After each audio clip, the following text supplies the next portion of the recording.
কোন মুসলমানের অন্তরে যদি এই স্পৃহা, এই তামান্না, আকাঙ্ক্ষা না থাকে, যদি বাংলার জমিনে কোরআনের আইন প্রতিষ্ঠা হতো, কত ভালো হতো, কত শান্তি লাগতো। মসজিদের মিনার থেকে আজান হলে বাধ্যতামূলক সব মুসলমানকে মসজিদে নামাজ পড়তে যেতে হবে, ঠিক কিনা বলেন?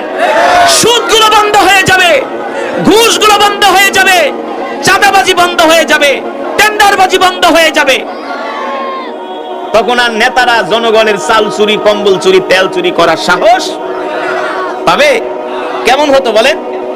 কেমন হতো? কোন চোরকে যখন ধরা হবে, ওই চোরের হাত কেটে দেওয়া হবে। আর চুরি করবে?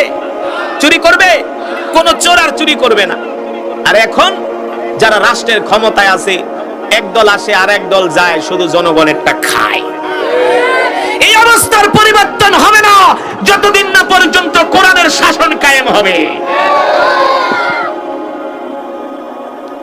আল্লাহর নবী যখন কোরআন পড়তেন, মক্কার কাফেররা কোরআনের তেলাওয়াত শুনতেন, যখন কোরআনের আইনের কথা বলতো, তখন কিন্তু তারা চাচা আবু তালেবের বাড়িতে আসছে। মক্কার নেতারা কয়, তাড়াতাড়ি করে মুহাম্মদকে থামাও, তাড়াতাড়ি করে মুহাম্মদকে থামাও। মুহাম্মদ কোরআনের কথা বলতেছে। যদি মক্কার জমিনে কোরআন প্রতিষ্ঠা হয়ে যায়, কোরআনের আইন প্রতিষ্ঠা হয়ে যায়, তাহলে মক্কার জমিনে আমাদের আর কোনো নেতাগিরি চলবে না, ঠিক কিনা বলেন? এই কারণে বাংলাদেশেও কিছু মানুষ আছে যারা আলেমদেরকে সহ্য করতে পারে না। তারা চায় না বাংলাদেশে কোরআনের শাসন প্রতিষ্ঠা হোক, ঠিক কিনা বলেন? আমরা কোরআনের শাসনের পক্ষে কথা বলতে বলতে যদি আমরা শহীদ হয়ে যাই, আমরা জান্নাতে চলে যাব। আর গাজী হইলেও হাসতে হাসতে জান্নাতে যাব। আর তোমরা যদি কোরআনের বিরোধিতা করো, আল্লাহর জমিনে আল্লাহর কোরআনের আইন প্রতিষ্ঠা হোক, বাস্তবায়ন হোক, এর বিরোধিতা যদি করো, তোমাদের জাহান্নাম ছাড়া কোনো উপায় নাই। রাগ করতেছেন? কথাগুলো অনেক কঠিন হয়ে যাচ্ছে, কিন্তু এটাই বাস্তব, এটাই সত্য। এই মিয়া, কয়েকশো বছর কোরআনের শুধু ওয়াজ শুনবেন, ওয়াজ শুনেই গেলেন। যদি ওয়াজ যদি বাংলার জমিনে এই ওয়াজের বাস্তবায়ন করা না যায়, তাহলে এই ওয়াজ শুনে কোনো লাভ নাই, ঠিক কিনা? লাভ আছে? যদি বলেন হুজুর আমরা কিভাবে পারবো, বাংলার জমিনে কোরআনের আইন কিভাবে আমরা প্রতিষ্ঠা করব, আল্লাহর কোরআনের আইন কিভাবে আমরা বাস্তবায়ন করব, সাহাবীরা যেমন করে পারছে আমাদেরও সেমন করে পারতে হবে, ঠিক কিনা বলেন? সাহাবীরা জেল জুলুম নির্যাতন সহ্য করেছে, এই কোরআনের জন্য জীবন দিছে, স্ত্রীকে বিধবা করছে, সন্তানদেরকে এতিম করছে। কোরআনের আইন তো আর এমনি প্রতিষ্ঠা হবে না, কোরআনের আইন প্রতিষ্ঠা করতে গেলে রক্ত দিতে হবে, ঠিক কিনা বলেন? ইসলাম হলো এমন একটা বৃক্ষ, যে বৃক্ষের গোলায় পানি ডাললে ইসলাম নামক বৃক্ষ পচে যায়, আর রক্ত ডাললে সেটা তাজা হয়। কি ডাললে? আল্লাহর নবী রক্ত ঢালছে। যেই নবীর কোনো গুনাহ ছিল না, যেই নবী হলো বেগুনাহ মাসুম, তারপরও এই নবী কেন 63 বছর জিন্দেগিতে 27 বার যুদ্ধের ময়দানে গেলেন? কারণ কি? একমাত্র কারণ হলো আল্লাহর জমিনে দ্বীন প্রতিষ্ঠা করা, ঠিক কিনা বলে? এই যে মক্কার বড় বড় নেতারা আসছে, আয়েশা আল্লাহর নবীকে লোভ দেখায়, মুহাম্মদ যদি তুমি কোরআনের দাওয়াত বন্ধ করে দাও, আমরা তোমাকে মক্কার বড় নেতা বানাবো। কোরআনের দাওয়াত বন্ধ করলে আমরা তোমাকে অর্থের মালিক বানায় দিব, সুন্দরী নারী দিব। চাচা আবু তালিব বলে, ভাতিজা, মক্কার কাফেররা তোমাকে 3টা প্রস্তাব দিয়ে গেছে। আল্লাহর নবী বলে, চাচা আপনি মক্কার কাফেরদেরকে বলে দিবেন, তারা যে আমাকে 3টা প্রস্তাব দিয়েছে, এই 3টা প্রস্তাব আমি শুনে মক্কার কাফেরদেরকে আমি 3টা প্রস্তাবের বিরুদ্ধে তাদেরকে আমি হুঁশিয়ারি করে দিতে চাই। আপনি আগামীকাল মক্কার কাফেরদেরকে বড় বড় নেতাদেরকে ডাক দিয়া বলবেন, লাম্মা রাআল কমারা ইয়ামিনি ওয়াশ শামসা ইয়া শিমালি। এক হাতে যদি মুহাম্মদকে চন্দ্র দেওয়া হয়, আর এক হাতে যদি মুহাম্মদকে সূর্য দেওয়া হয়, আল্লাহর কসম করে বলি, আল্লাহর পয়গম্বর মুহাম্মদ সাল্লাল্লাহু আলাইহি সাল্লাম কোরআনের দাওয়াত থেকে এক চুল পরিমাণ দূরে সরে যাবে না। জোরে বলেন সুবহানাল্লাহ। আমার নবী মক্কার কাফেরদের সাথে আপোষ করে নাই, ঠিক কিনা বলেন? আমরাও আল্লাহর জমিনে দ্বীন কায়েম করতে যাই, আমরাও কোন নাস্তিক মুরতাদের সাথে আপোষ করব না। আমরাও বলবো এই জমিন যার, আইন চলবে তার, এই জমিন যার, বিধান চলবে তার। আল্লাহর জমিনে আল্লাহর কোরআনের কথা চলবে। অন্য কারো কথা আমরা মানবো না, মানতে পারি না, ঠিক কিনা বলেন? এই কথা যারাই বলতে পারবে তারাই হলো ঈমানওয়ালা মুসলমান। এবার আসেন মুসলমান, আল্লাহর নবী বিশ্ব নবী রাহমাতুল লিল আলামিন মক্কার জমিনে আল্লাহ রাসূল 10 বছর দাওয়াত দিলেন। মক্কি জিন্দেগিতে কয় বছর? 10 বছর দাওয়াত দিয়া আল্লাহ রাসূল সাল্লাল্লাহু আলাইহি সাল্লাম যখন দেখলেন মক্কার কাফেরদের নির্যাতন জুলুম একেবারে বেড়ে গেল, আল্লাহ রাসূল সাল্লাল্লাহু আলাইহি ওয়াসাল্লাম মক্কা থেকে তায়েফে গেলেন। 15 মাস ছিলেন। তায়েফের কোনো মানুষও কালেমার দাওয়াত গ্রহণ করলো না। আল্লাহ রাসূল সাল্লাল্লাহু আলাইহি ওয়াসাল্লাম আবার মক্কায় আসলেন। চাচা আবু তালেবের ইন্তেকাল হয়ে গেল। আল্লাহর নবী মক্কার জমিনে একা হয়ে গেলেন। আল্লাহ রাসূলের স্ত্রী আমাদের আম্মা জান খাদিজা রাদিয়াল্লাহু তাআলা আনহা, তারও ইন্তেকাল হয়ে গেল। এবার আল্লাহর নবী মক্কার জমিনে একা হয়ে গেছে। এই সুযোগে মক্কার কাফেররা বলে আবু তালেব নাই, খাদিজাও নাই, এবার মুহাম্মদকে কে বাঁচাবে, মুহাম্মদকে কে শেল্টার দিবে, মুহাম্মদকে কে দেখে রাখবে? এই সুযোগ পায়া মক্কার কাফেররা আল্লাহর নবীর উপরে অত্যাচার শুরু করে দিল, নির্যাতন শুরু করে দিল, জুলুম শুরু করে দিল। জুলুমের মাত্রা, নির্যাতনের মাত্রা আল্লাহর নবীর উপরে তারা এতটা বাড়ায় দিল, আল্লাহর নবী যখন রাস্তা দিয়ে হাঁটে মক্কার কাফেররা রাস্তার মধ্যে কাটা বিছায়া দেয়। নাউজুবিল্লাহ বলেন। আল্লাহর নবী রাস্তা দিয়ে হাঁটে, এই রাস্তার মধ্যে কাটা বিছায়া দেয়। আল্লাহ রাসূল রাস্তা দিয়ে হাঁটে, আল্লাহর নবীকে দেখলে থুতু মারে। নাউজুবিল্লাহ বলেন। আল্লাহর নবীকে মিথ্যাবাদী বলে আখ্যায়িত করে। ও মুসলমান, শুধু এখানেই শেষ না। এই কোরআনের কথা বলার কারণে আল্লাহর নবীর উপরে কেমন নির্যাতন হয়েছে দেখেন।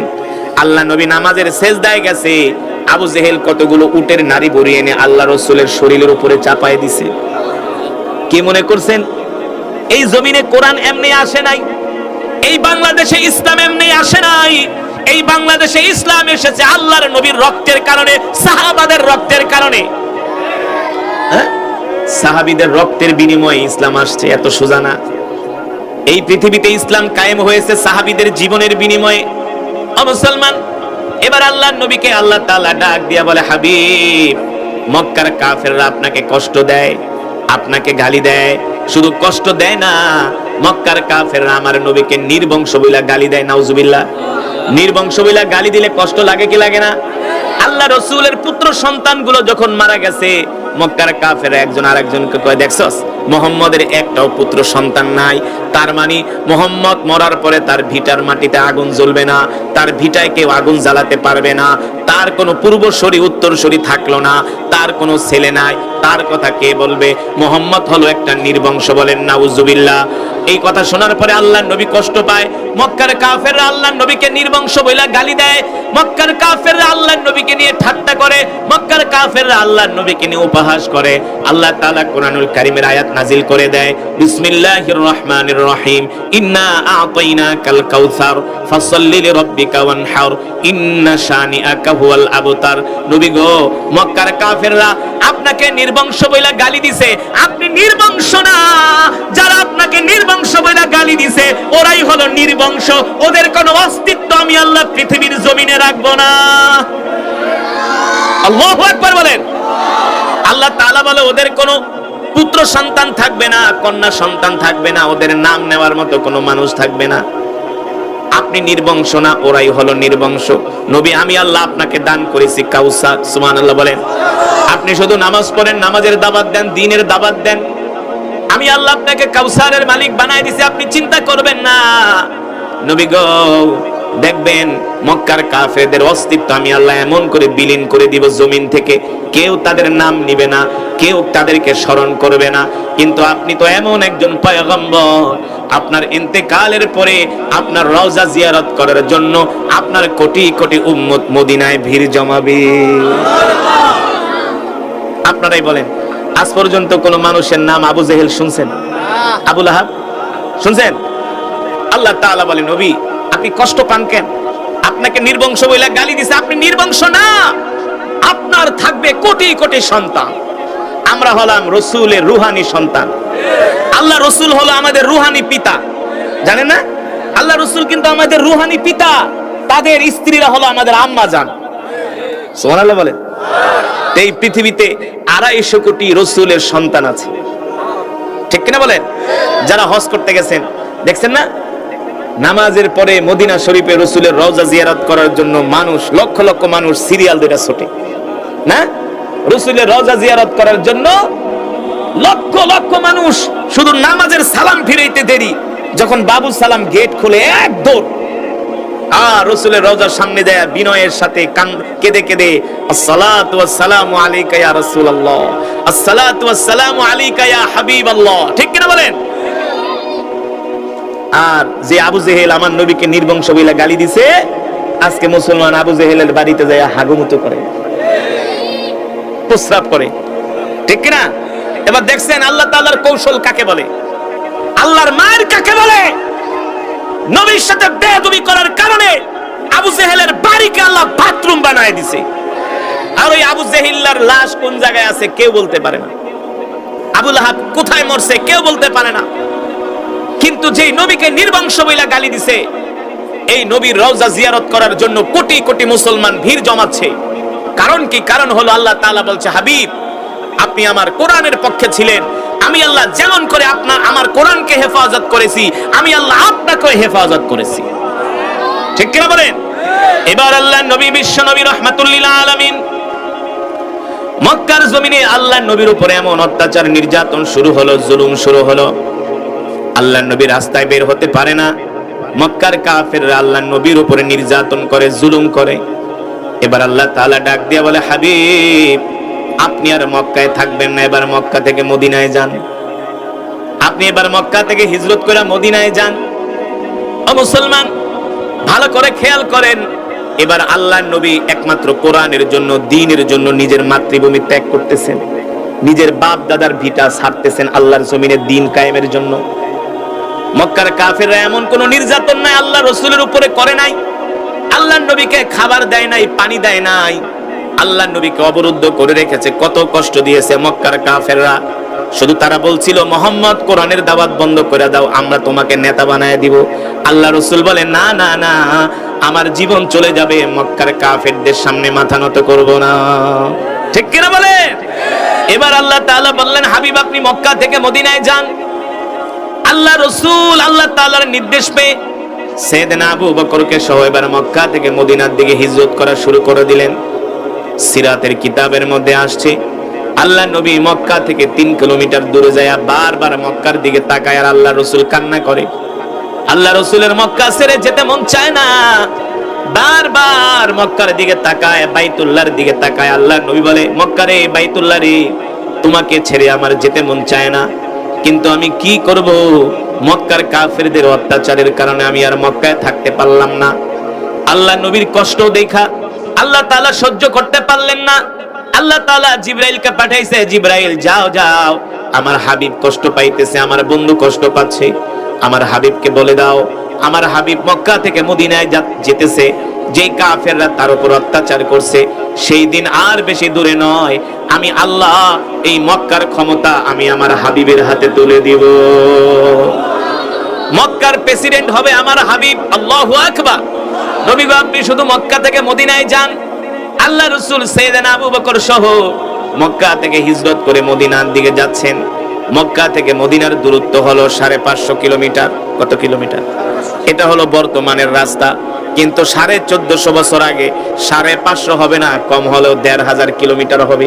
কারণ ওই সময় তো আর আধুনিক রাস্তাঘাট, ওই সময় বিমান ছিল না, ট্রেন ছিল না, প্রাইভেট ছিল না, বাস, পায়ে হেঁটে ঘোড়ার পিঠে চড়ে মক্কা থেকে মদিনায় যেতে হয়েছে। চিন্তা করেন, পাহাড়ের পথ, মরুভূমির পথ, পাথরের পথ, জঙ্গলের পথ পাড়ি দিয়া আল্লাহ রাসূল সাইয়েদনা আবু বকর সহ মক্কা থেকে মদিনায় গেলেন। এই মক্কা থেকে মদিনায় যাওয়াটা কিন্তু সোজা কথা না। বর্তমানের বিজ্ঞানীরা তারা গবেষণা করে দেখছে যে মক্কা থেকে মদিনায় আল্লাহ নবী যে রাস্তাটা দিয়ে গেছে, এই ম্যাপটা তারা বের করছে, তাদের মাথা নষ্ট হয়ে যায় যে 1450 বছর আগে মুসলমানের নবী মুহাম্মদ সাল্লাল্লাহু আলাইহি সাল্লাম কিভাবে এত কষ্ট করে মক্কা থেকে মদিনায় গেলেন। সুবহানাল্লাহ বলবেন না? আল্লাহ নবীর এত কষ্ট একমাত্র আল্লাহর জমিনে দ্বীন কায়েমের জন্য। ঠিক কিনা বলেন? এই যে দেখেন না, দাওয়াত ও তাবলীগের ভাইরা নিজেরটা খায়া, নিজেরটা পয়রা, গাট্টি একটা মাথার ভিতরে নিয়ে গ্রামে গ্রামে, শহরে বন্দরে ধান খেতে, পাট খেতে ঘোরে। কারণ কি? কারণ শুধু মানুষদেরকে দিনের দাওয়াত দেওয়া, মানুষদেরকে দিন পৌঁছানো, দিন বোঝানো, ঠিক কিনা বলেন? নিজের পরিবার পরিজন ছেড়ে বছরের পর বছর, মাসের পর মাস, বছরের পর বছর, মাসের পর মাস তারা দিনের দাওয়াত দিতেছে। চিল্লার জন্য বের হয়ে যায়, সালের জন্য বের হয়ে যায়, খেয়ে না খেয়ে কত কষ্ট করে দিনের দাওয়াত দেয়। কারণ কি? কারণ কি? যারা নায়েবে নবী, যারা দিনের দায়ী, তারা এমন করেই আল্লাহর জমিনে দিন কায়েমের জন্য চেষ্টা করে, ঠিক কিনা বলে? আজকে দাওয়াত ও তাবলীগের কারণে কত পথ ভোলা, দিন ভোলা মানুষ তারা দিন পেয়েছে, ইসলাম পেয়েছে। যারা নামাজ পড়তো না আজকে তারা নামাজি হয়েছে, ঠিক কিনা বলেন? আগে যারা গাজার ব্যবসা করছে এখন তাদের পকেটে মেসওয়াক পাওয়া যায়। গাজার ব্যবসা করতো, ফেন্সিডিলের ব্যবসা করতো, এলাকার মাস্তান, টপ টেরর, সবচেয়ে খারাপ। দাওয়াত ও তাবলীগের মেহনতের কারণে আজকে তারা আল্লাহওয়ালা হয়ে গেছে। জানেন না কত সন্ত্রাস, মাস্তান, পকেটমার, ছিনতাইকারী, ডাকাত, দাওয়াত ও তাবলীগের দাওয়াতের কারণে আজকে তারা আল্লাহর দ্বীনের পথে চলে আসছে। এমন অনেক বড় বড় মাস্তান আছে, 10টা 20টা মামলার আসামি, কেউ তাদেরকে ভালো করতে পারে না, কিন্তু আল্লাহর কোরআনের দাওয়াত পেয়ে তারা ভালো হয়ে গেছে। এই যে হযরত ওমর, তিনিও তো আল্লাহর নবীর কল্লা কাটার জন্য আসছিলেন। তিনি কি কম বড় মাস্তান ছিলেন? হ্যাঁ, বর্তমানে পৃথিবীতে যে মাস্তান মুস্তান, এটি তো হযরত ওমরের পায়ের জুতার ধুলারও কোনো যোগ্যতা নাই। সেই ওমর আসছিলেন আল্লাহর নবীর কল্লা কাটার জন্য। কল্লা তো কাটবে দূরের কথা, কোরআন শুনা আল্লাহ রাসূলকে বলে, ওগো নবী, আপনার কল্লা তো কাটবে দূরের কথা, আমি আমার কল্লাটা আল্লাহ রাসূলের কাছে জান্নাতের বিনিময়ে বিক্রি করে দিলাম, আমাকে তাড়াতাড়ি কালেমা পড়ায় মুসলমান বানায় দেয়। জোরে বলেন সুবহানাল্লাহ। দিন এত সহজে কায়েম হয় নাই, ঠিক কিনা বলেন? এই দিন কায়েমের জন্য রক্ত দিতে হয়েছে, ঘাম ঝরাতে হয়েছে আল্লাহর নবীকে, ঠিক না? এবার নবী মক্কা থেকে মদিনায় যাচ্ছেন। সাইয়েদনা আবু বকর বলে, দেখতেছি প্রচন্ড রৌদ্রের তাপ। এত রৌদ্রের তাপ যখন বেড়ে যায়, মরুভূমির বালুগুলো আরো গরম হয়ে যায়, পাথরগুলো আরো গরম হয়ে যায়। যারা সৌদি আরবে থাকে তারা বুঝে গরম কারে বলে। যখন গরম পড়ে, রাস্তার ভিতরে ডিম একটা ভেঙে ফেলে দিলে সাথে সাথে সেটা ফ্রাই হয়ে যায়, এত গরম।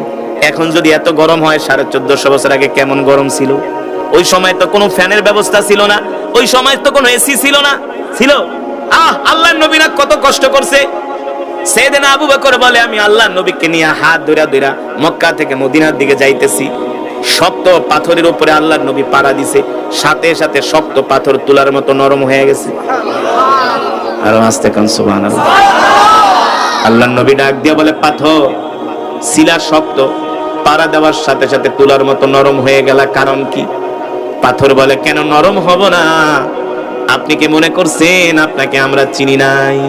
আপনি শুধু মানুষের নবী না, আপনি আমাদের নবী।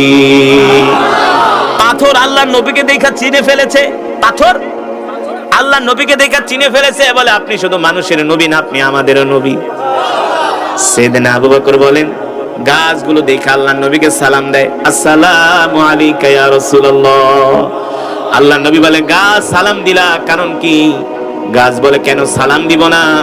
আপনি শুধু মানুষের নবী না, আপনি আমাদের নবী, আপনি আমাদের নবী, কেন সালাম দিব না? আপনি কি মনে করছেন আপনাকে চিনি নাই?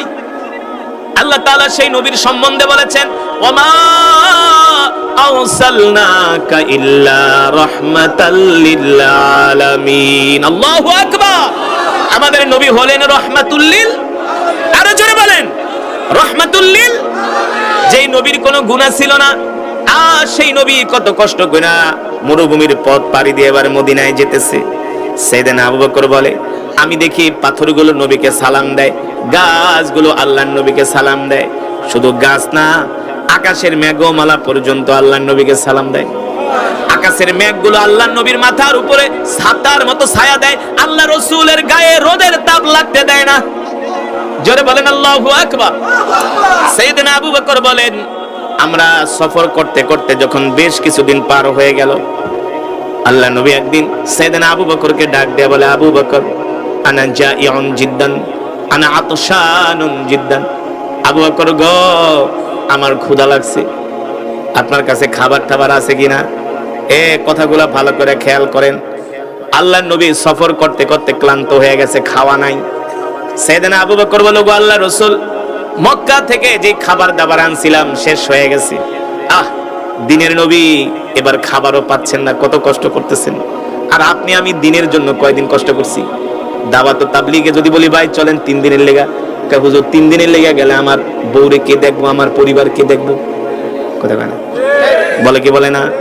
আবার কিছু মুনাফিক মার্কা মুসলমান আছে, দাওয়াত ও তাবলীগের মানুষকে দেখলে দৌড় মারে। হ্যাঁ, দাওয়াত ও তাবলীগের মানুষ দেখলে দৌড় মারে, ধরে তো মসজিদে নিয়ে যাবে, এর লেগা দৌড় মেরে পালায় না। বলে আমি যদি তাবলীগে যাই তাহলে আমার সংসার কে চালাইবো, আমার বউরে কে দেখবো, আমার পরিবার কে দেখবো? আমি মালয়েশিয়া গেছি ওয়াজ করতে, দেখি বিবারিয়া বাড়ি, কুমিল্লা বাড়ি, বাড়ি কই কুমিল্লা বিবারিয়া, মালয়েশিয়া কয় বছর, কয় বেশি না 32 বছর। আর একটা জিগায় কয় বছর, কয় 26 বছর। এই বিক্রমপুরের হাসারা একটা পাইছি, কয় বছর, কয় হুজুর বেশি না, বেশি না, মাত্র 28 বছর। মালয়েশিয়া, বিক্রমপুরের প্রচুর মানুষ থাকে মালয়েশিয়াতে, কুয়ালালামপুরে, চুঙ্গাই বুলুতে, তারপরে ওইদিকে আপনার পেনাঙে প্রচুর বিক্রমপুরের লোক আছে। কেউ 10, 15, 20 বছরের কম না। আমি তো এত বছর ধরে বিদেশ করেন, তাইলে পরিবার কে দেখে? কে আল্লাহ দেখে। দাওয়াত 32 বছর বিদেশ করেন, সেই সময় যদি আপনার পরিবার আল্লাহ দেখতে পারে, তাহলে 3 দিনের লেগে 40 দিনের লেগে দাওয়াত ও তাবলীগে গেলে দেখবেন কে? জোরে বলেন কে? দেখার মালিক কে? দুনিয়ার কোন মানুষের ক্ষমতা আছে দেখার? আল্লাহ তাআলার ক্ষমতা। সেই আল্লাহর নবী, বিশ্ব নবী এবার মরুভূমির মধ্যে দিয়ে হাঁটে, পানির পিপাসায় কলিজা শুকায় যায়, পেটে খাবার নাই। সেদিন আবু বকরকে বলে, আবু বকর খাবার ঠাবার দেন। ওগো আল্লাহর নবী খাবার নাই, পানি দেন, বলে পানিও নাই। আল্লাহ রাসূল বলে, আবু বকর খাবারও নাই, পানিও নাই, বলে যা নিয়ে আসছিলাম মক্কা থেকে সব শেষ হয়ে গেছে। আল্লাহর নবী ডাক দিয়ে বলে, আবু বকর দেখেন তো মরুভূমির মধ্যে কোনো ঘর বাড়ি দেখা যায় কিনা? কি দেখা যায় কিনা? মরুভূমির মধ্যে কোনো ঘর বাড়ি দেখা যায় কিনা? সেদিন আবু বকর বলে, এই বিশাল মরুভূমি, শত শত কিলোমিটার মরুভূমি, যেখানে কোনো জীবজন্তু পাওয়া যায় না, ঘর বাড়ি আসবে কোত্থেকে? নিশ্চয়ই আল্লাহ নবীর জবান দিয়া যেহেতু কথা বের হয়েছে ঘর বাড়ি আছে কিনা, নিশ্চয়ই কোনো কারণ আছে। ঠিক আছে, আল্লাহ নবীর জবান দিয়া কোনো কথা বের হতে দেরি, কবুল হইতে দেরি নাই। জানেন, আল্লাহ রাসূলের জবান দিয়া কথা বের হতে দেরি, কবুল হতে। আল্লাহ নবী যদি কোনো কথা বলতে চান, দোয়া করতে চান, আল্লাহ রাসূলের জবান মুবারক দিয়া বের হইতে দেরি, আসমানের মালিক সেটা কবুল করতে দেরি নাই। সুবহানাল্লাহ বলেন। ও মুসলমান, সাইয়েদনা আবু বকর বলে, আমি 10টা 12টা কদম দেওয়ার সাথে সাথে দেখি মরুভূমির মধ্যে একটা ঘর দেখা যায়। আরো আস্তে কোন সুবহানাল্লাহ, আরো জোরে বলেন সুবহানাল্লাহ। খিদা লাগছে? লাগারই কথা, রাত 11:30। তবে তোবারকের ব্যবস্থা আছে ইনশাআল্লাহ, মেহমানদারির ব্যবস্থা আছে, কোনো চিন্তা নাই। জোরে জোরে সুবহানাল্লাহ বলতে হবে। যারা মুমিন, যারা জান্নাতি, জোরে জোরে কেন বলবেন? মাইকের আওয়াজ নাই, এই কারণে আপনাদেরকে জোরে বলতে হবে। এই মাইক দিয়ে ওয়াজ করা যে কত কষ্ট, আপনারা আয়া 10 মিনিট ওয়াজ করে দেখেন, কথা কইয়া দেখেন, 2 মিনিট বলার পরে কবে তাড়াতাড়ি পানি খাওয়া। তো ওয়াজ করা অনেক কষ্ট, কথা বলা অনেক কষ্ট। তো আপনারা জেগে আছেন তো?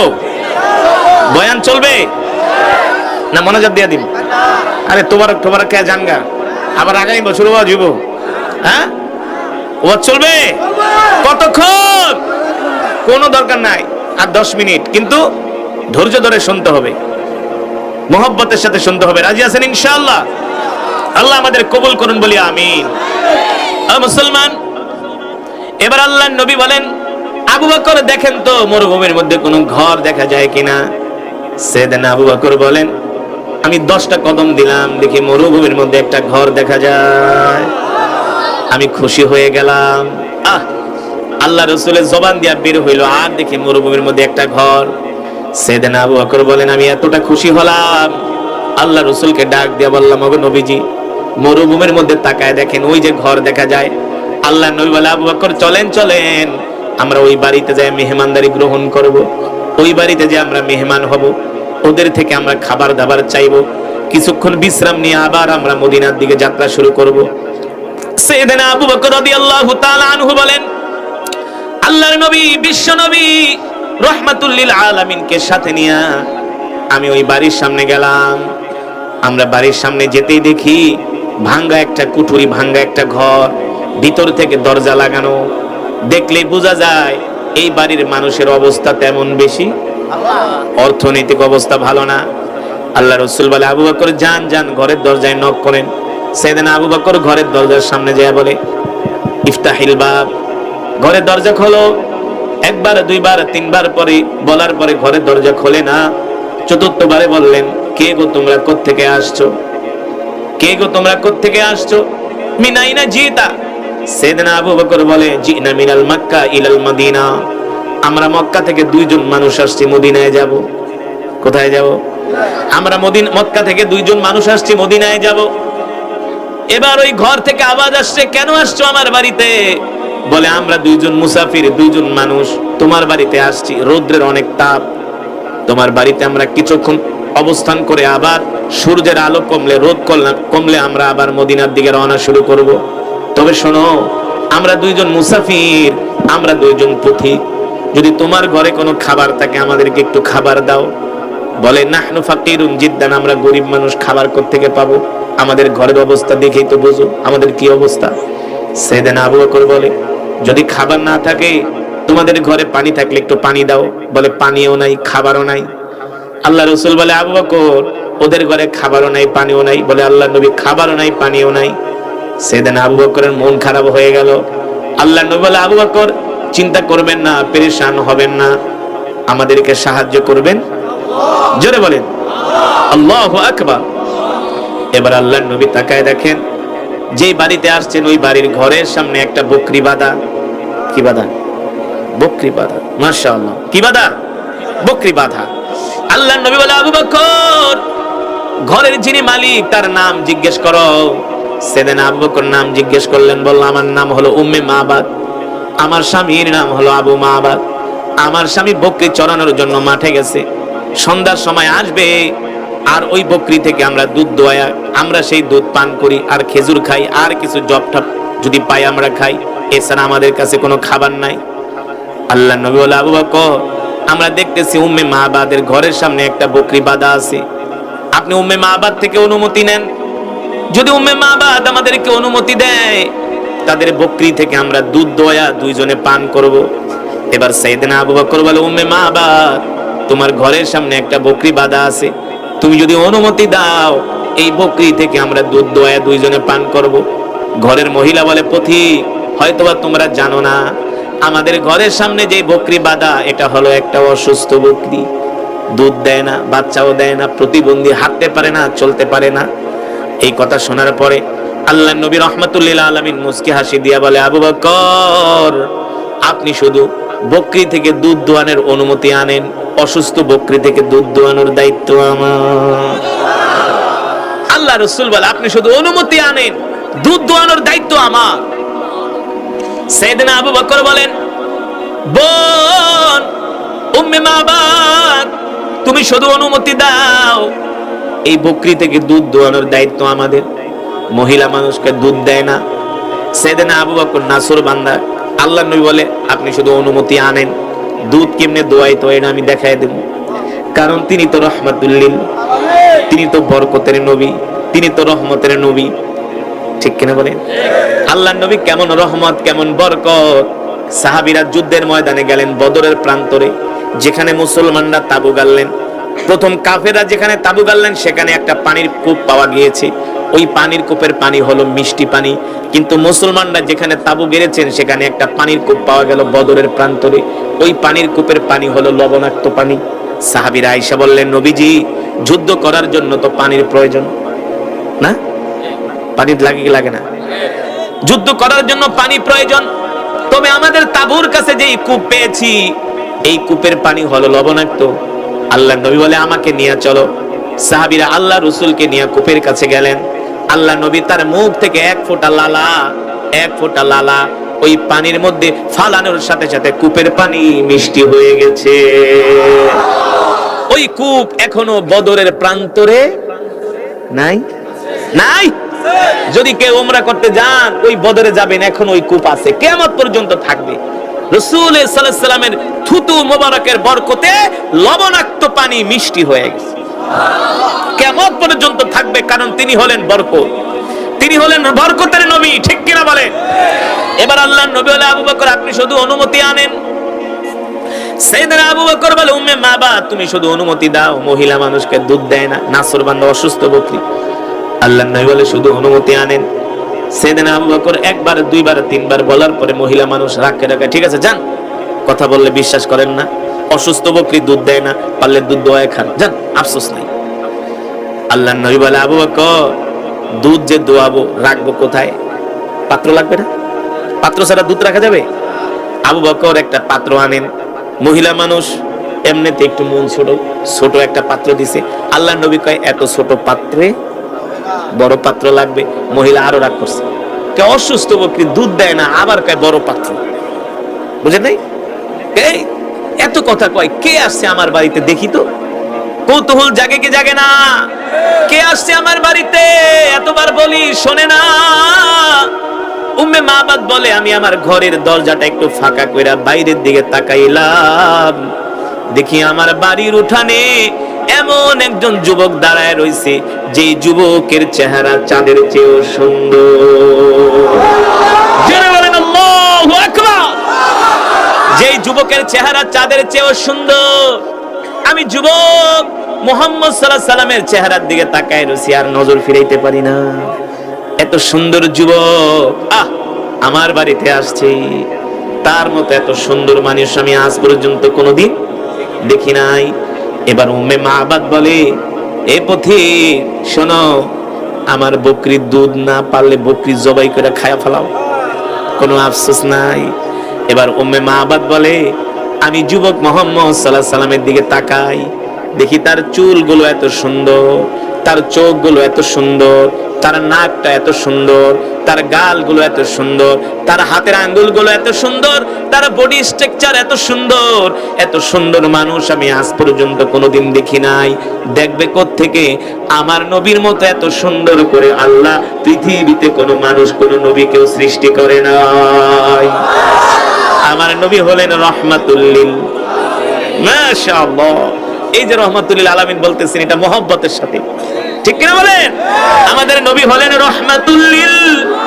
যেই নবীর কথা আল্লাহ কোরআনে বলছেন ওয়ামা আরসালনাকা ইল্লা রাহমাতাল লিল আলামিন। আল্লাহ তাআলা বলে নবী আমি আল্লাহ শুধু আপনাকে মানুষের নবী করে পাঠাই নাই, আপনি মাছের নবী, গাছের নবী, সমস্ত মাখলুকাতের নবী, ঠিক কিনা বলেন? আপনি চন্দ্রেরও নবী, আপনি চাঁদেরও নবী, ঠিক কিনা বলেন? আপনি সূর্যেরও নবী, আপনি সব কিছুর নবী, ঠিক কিনা বলেন? আমি আল্লাহ তামাম পৃথিবীতে যত মাখলুক সৃষ্টি করেছি প্রত্যেকটা মাখলুকের নবী করে আপনাকে পাঠাইছি। আল্লাহু আকবার। এবার উম্মে মাবাদ আল্লাহ রাসূলের দিকে তাকায় বলে এত সুন্দর কি মানুষ হয় নাকি? তিনি নবীর চেহারা দেখে পাগল হয়ে গেছে, এবার আর নজর ফিরাইতে পারে না। এবার উম্মে মাবাদ ঘর থেকে একটা বড় পাত্র দিছে। এবার আল্লাহ নবী পাত্র নিয়া অসুস্থ বকরির সামনে গেছে। আল্লাহ রাসূল যাইতে যাইতে অসুস্থ বকরি আল্লাহ নবীর বরকতে সুস্থ হয়ে গেছে। এবার অসুস্থ বকরি সুস্থ হইয়া আল্লাহ নবীকে সালাম দেয়, আসসালামু আলাইকা ইয়া রাসূলুল্লাহ। আল্লাহ রাসূল ডাক দিয়া বলে বকরি সালাম দিলা কারণ কি? কারণ কি? বকরি বলে কেন সালাম দিব না, আপনি শুধু মানুষের নবী না, আপনি আমারও নবী। আমি আপনাকে চিনে ফেলেছি, আপনি আমারও নবী। আল্লাহ নবী বলে কেমনে চিনলা? কে আমি ছিলাম অসুস্থ, আপনাকে দেখে আমি সাথে সাথে সুস্থ হয়ে গেছি। আর আপনি যে নবী কোনো সন্দেহ নাই, আপনার চোখের ইশারা পড়ার সাথে সাথে আল্লাহ আমাকে সুস্থ বানায় দিয়েছে। এবার বকরি বলে নবী জয়ী, নবী গো আপনার সাথে আমার কিছু কথা আছে, যদি অনুমতি দেন। আল্লাহ নবীকে আয়, কারণ এই বকরিটাও তো নবীর উম্মত, বুঝলেন নাই? এবার বকরিকে ডাক দিছে আল্লাহ রাসূল। বকরি দৌড়ে আয়েশা আল্লাহ রাসূলের কোলে উঠছে। এবার বকরি তার মুখটা আল্লাহ রাসূলের কান মোবারকে লাগায়া বকরি কান্না করে, চোখ দিয়া পানি পড়ে, আর বলে নবী গো আমি এতদিন অসুস্থ ছিলাম, আমার মালিক আমাকে ঠিকমতো খাওয়া দাওয়া দেয় না, আমাকে মাঠে নিয়ে যায় না, আমাকে আদর করে না, আমি দুধ দিতে পারি না, সন্তান দিতে পারি না, এই কারণে আমাকে ভালোবাসে না। নবী গো আপনাকে দেখার পরে আল্লাহ আমাকে সুস্থ বানায় দিছে। আল্লাহ নবী বলে বকরি তুমি যতদিন বাঁচবা জীবনে আর কোনোদিন অসুস্থ হবা না। উম্মে মাবাদ বলে আমি তাকায় তাকায় দেখি বকরি মুহাম্মদের সাথে কথা বলতেছে। আমি দৃশ্য দেখে পাগল হয়ে গেলাম। উম্মে মাবাদ বলে শুধু এখানেই শেষ না, যুবক মুহাম্মদ যখন আমার বাড়িতে ঢুকছে তার শরীরের ঘ্রাণে আমার বাড়ি পুরো সুবাসিত হয়ে গেছে। আমার বাড়িতে এখন শুধু আমি জান্নাতের খুশবুর ঘেরান পাই। আল্লাহু আকবার। আমার বাড়ির রং পাল্টায় গেছে, চেহারা পাল্টায় গেছে। কেন পাল্টাবে না? তার বাড়িতে তো আগমন করেছেন পৃথিবীর শ্রেষ্ঠ নবী, ঠিক কিনা বলে? এবার আল্লাহ নবী বকরিকে ডাক দিয়ে বলে, বকরি তুমি যদি অনুমতি দাও তোমার থেকে একটু দুধ দোয়াবো। এই কথা বলতে বকরি তার দুইটা পা দুই দিকে ছড়িয়ে দিয়ে বলে, আল্লাহ নবী আপনি আমার থেকে দুধ দহন করে দুধ পান করেন। আল্লাহ নবী বিসমিল্লাহ বলে ওই বকরির স্তনে হাত দিছে। হাত দেওয়ার সাথে সাথে দুধে স্তন ভরপুর হয়ে গেছে। বকরি বলে, নবী গো আমি আর দুধের ভার সামলাইতে পারি না, তাড়াতাড়ি করে দুধ দোয়ান, আমার থেকে দুধ দোয়ান। এবার আল্লাহ রাসূল নিজে দুধ দোয়াইতেছে, একেবারে বড় পাত্র ভরে গেছে। উম্মে মাবাদ কয়, কিরে অসুস্থ বকরি, যারা দেখা সুস্থ হয়ে গেছে তিনি দুনিয়ার কোন সাধারণ, আর যার চেহারা এত সুন্দর তিনি আমার বাড়িতে আইসা কত সুন্দর বিনয়ের সাথে ভদ্রতার সাথে কত সুন্দর করে কথা বলে, তিনি দুনিয়ার কোন সাধারণ মানুষ হতে পারে না। এবার দুধ দোয়ানোর পরে আল্লাহ রাসূল সাইয়েদনা আবু বকরকে পান করালেন, আল্লাহ নবী নিজেও পান করলেন। এবার বলেন আবু বকর দেখেন দুধের অবস্থা কি? সাইয়েদনা আবু বকর বলে, গো আল্লাহ রাসূল যেমন দুধ তেমন আছে, এক ফোঁটাও কমে নাই। যেমন দুধ তেমন আছে, এক ফোঁটাও কমে নাই। আল্লাহু আকবার। আল্লাহর নবী বলে, আবু বকর যান এবার উম্মে মাবাদকে দুধের বালতি দিয়ে দেন। এবার উম্মে মাবাদ তো দুধের বালতি বয়ে গায়ে রে, অসুস্থ বকরি সুস্থ হয়ে গেছে। প্রথম আসছে এবার আমি বুঝি নাই আমার বাড়িতে কে আসছে, আমার বাড়িতে এমন মেহমান তো জীবনও কোনোদিন দেখি নাই। এবার আল্লাহর নবী বলে, আবু বকর চলেন আমরা আবার মদিনার দিকে যাত্রা শুরু করি। যখন আল্লাহ রাসূল সাইয়েদনা আবু বকর রাদিয়াল্লাহু তাআলা আনহুকে নিয়ে আবার মদিনার দিকে যাত্রা শুরু করলেন, উম্মে মাবাদ ঘর থেকে লাফ দিয়া উঠানে নামছে। নাইমা শুধু দেখে নাকের ভিতরে ঘ্রাণ আর ঘ্রাণ, আল্লাহর নবী যেদিক দিয়ে যায় শুধু ঘ্রাণ আর ঘ্রাণ। এবার উম্মে মাবাদ ডাক দিয়া কয়, এ বরকতের মেহমান যেও না যেও না, তোমাদের মতো বরকতের মেহমান আমি আজ পর্যন্ত কোনোদিন দেখি নাই। সুবহানাল্লাহ বলবেন না? এই নবী হলেন রাহমাতুল লিল আলামিন, আপনার আমার কলিজার টুকরা বিশ্ব নবী, যিনি আল্লাহর জমিনে দ্বীন কায়েমের জন্য নিজের মা বাবা আত্মীয় স্বজনের নিজের মাতৃভূমি ছেড়েছেন, নিজের জীবন দিয়েছেন, রক্ত দিয়েছেন, উহুদের ময়দানে দান দান মোবারক শহীদ করেছেন আল্লাহর জমিনে দ্বীন কায়েমের জন্য, কোরআনের আইন বাস্তবায়ন করার জন্য। আমরাও সেই বিশ্ব নবীর উম্মত, আমরাও আল্লাহর জমিনে দ্বীন কায়েমের জন্য আমরাও আমাদের জান মাল কোরবানি করতে রাজি আছি, ঠিক কিনা বলেন? কিন্তু জানমাল যে কোরবানি করবেন আগে তো নিজেদেরকে কোরআন শিখতে হবে। আমরা তো কোরআনই পড়তে পারি না, ঠিক কিনা বলেন? তাহলে আজকের মাহফিল থেকে আমরা ওয়াদা করব, যারা কোরআন পড়তে পারি না আমরা কোরআন শিখব। রাজি আছেন? রাজি আছেন? আমাদের সন্তানদেরকে কোরআন শিখাবো। কে কে সন্তানদেরকে কোরআন শিখাবেন? হাত উঠান। কে কে কোরআন শিখবেন? হাত উঠান। হাত উঠান, হাত সোজা করেন। মিয়া কোরআন পড়তে পারেন না, ফেরেশতার মায়ের একটু মাটিতে পড়বো না। কোরআন শিখবেন তো ইনশাআল্লাহ? হাত সোজা করেন, সোজা করেন, ডাক দেন ইয়া আল্লাহ, আমাদের কবুল করে নেন, কোরআন শিক্ষা করার তৌফিক দেন, 5 ওয়াক্ত নামাজ পড়ার তৌফিক দেন। হাত নামান। কোরআন শিখবেন, 5 ওয়াক্ত নামাজ পড়বেন, আল্লাহ তাআলা আমাদেরকে কবুল করুন। কে আসেন? চাচা আপনি কি আমাকে ভালোবাসেন? আবু লাহাব কয়, ভাতিজা তোমাকে কত ভালোবাসি তুমি জানো না?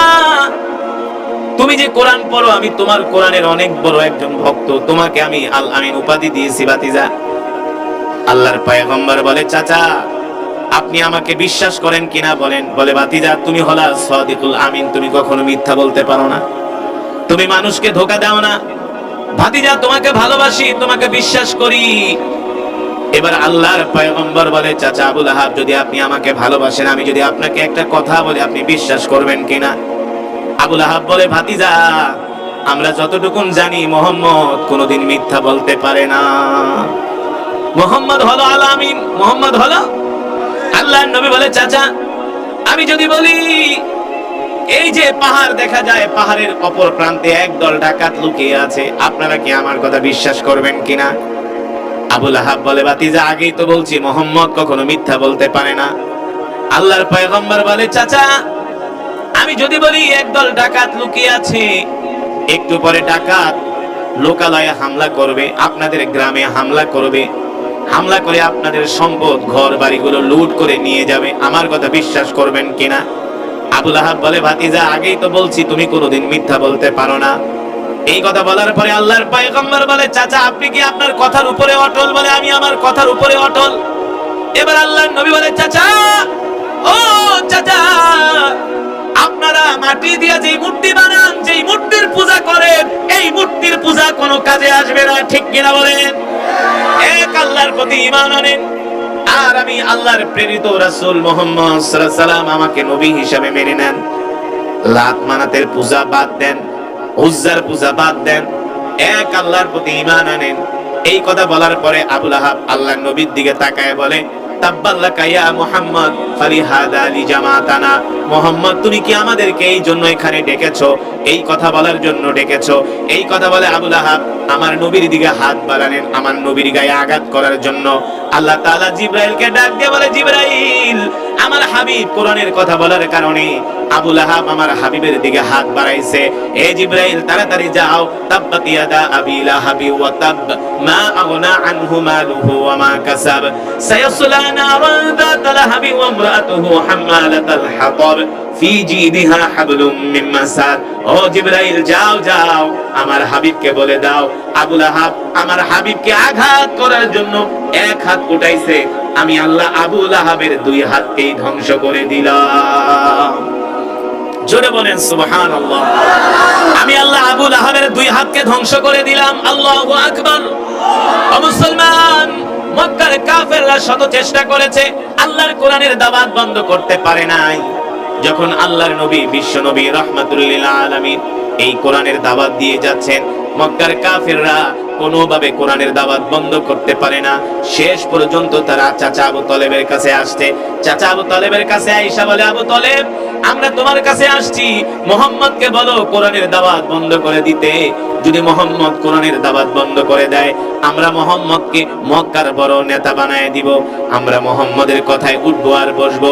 মুহাম্মদ যদি কোরআনের দাওয়াত বন্ধ করে দেয়, মুহাম্মদ যদি অর্থের মালিক হতে চায়, আমরা মুহাম্মদকে অর্থের মালিক বানায় দিব।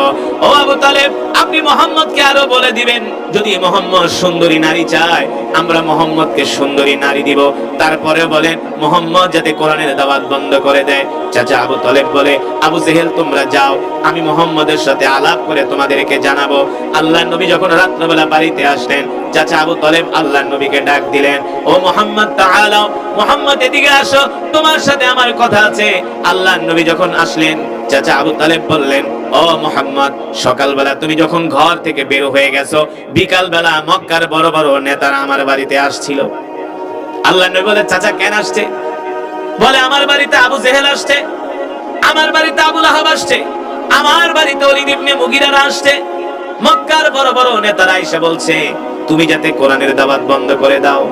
আল্লাহর নবী বলে, চাচা আমার জীবন চলে যাবে, আমি কোরআনের দাওয়াত বন্ধ করব না। আল্লাহু আকবার। আমরাও সেই বিশ্ব নবীর উম্মত, আমরাও আমাদের জীবন দিয়া, জান দিয়া, মাল দিয়া আল্লাহর কোরআনের পক্ষে আছি কি আছি না? যারা বলেন আছি কি আছি না? আল্লাহর জমিনে কোরআনের আইন বাস্তবায়ন করার জন্য যদি জীবন দিতে হয়, তাতেও আমরা রাজি আছি, ঠিক কিনা বলেন? রাজি নাই? মন থেকে বলছেন?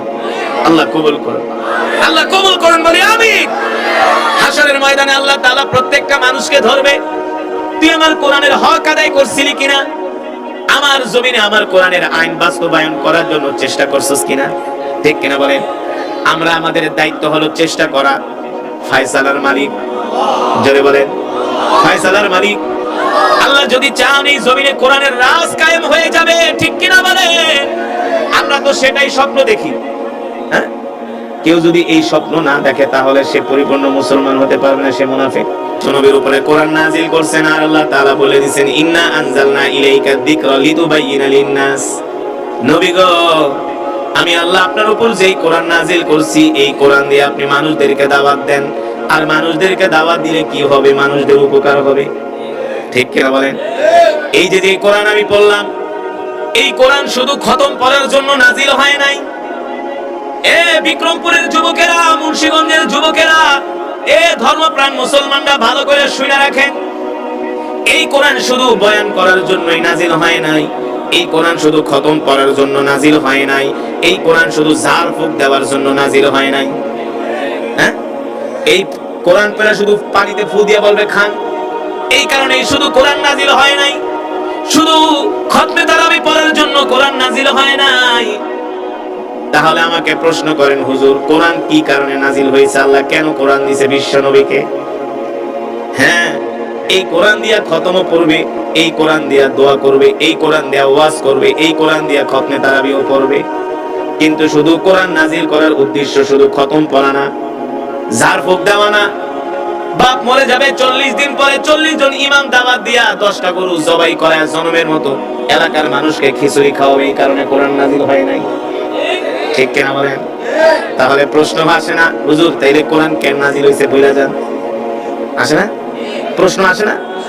এতদিন তো এই প্রশ্ন, এই কথাগুলো নিয়ে কোনো সময় আলোচনাও করেন নাই।